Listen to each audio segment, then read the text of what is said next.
এই গরমে গায়ে জ্বালা ধরে যায়, পারলে ঠোসকা পড়েও যাক, তারপরও চা খোরদের চা খেতেই হবে। আমাদের ঘরে আমরা সবাই চা খেতে খুব পছন্দ করি, সেটা গরম হোক। আসসালামু আলাইকুম, আশা করি আপনারা সবাই ভালো আছেন। আলহামদুলিল্লাহ আমরাও সবাই ভালো আছি।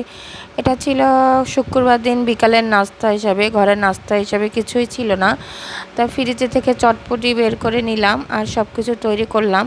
আর চা প্রথমেই আপনাদের বললাম যে আমাদের ঘরে সবাই চা পছন্দ করে, খালি আমার ছোটো ভাইটা আমাদের সাথে থাকতে থাকতেও চাটা ঠিক পছন্দ করে উঠতে পারলো না। আমার বাবা তো একসময় অতিরিক্ত চা খেত, তখন অবশ্য আমরা ওরকম খেতাম না। এখন আলহামদুলিল্লাহ আমরা সবাই খেতে পারি। শীতকালে তো কথাই নেই, গরমকালেও এখন 2-3 কাপ যখন মন চায় তখনই, তারপরে যদি হয় দুধ চা, তা তো কথাই নেই। তাই সন্ধ্যার নাস্তায় চটপটি রেডি করলাম। আর দুপুরে কলিজা ভুনা করছিলাম, বেগুন ভাজি আর পোলাও ভাত। আর এই যে পানি, ফিল্টারে পানি ছিল না, আবার পানিটা বোতলে থেকে ঢেলে নিচ্ছি আমি, যেহেতু মা বাবা সবাই একসাথে সন্ধ্যার নাস্তা করব, পানি তো অবশ্যই লাগবে।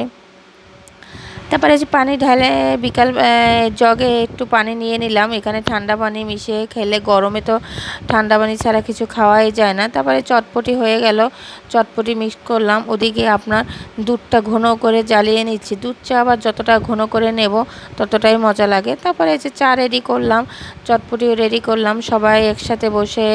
যেহেতু নিচে আমার ঘরে এখনও টেবিল কিনতে পারিনি, আল্লাহ যখন তৌফিক দেবে তখন আলহামদুলিল্লাহ কিনবো। তো এখন নিচে বসেই খাচ্ছি, গরমে নিচে বসে খাওয়ার একটা স্বস্তিই আলাদা। তারপরে এই যে চটপটি নিলাম, তারপরে এই যে চা চলে আসলো। আম্মু বলল চা বানাওনি, তখন তো আমি আগের থেকেই জানছি যে চা তো খেতেই হবে। তারপরে এই যে চা, সবাই মিলে চা খেলাম, আড্ডা দিলাম। তো আজকে ভিডিওটা এ পর্যন্তই।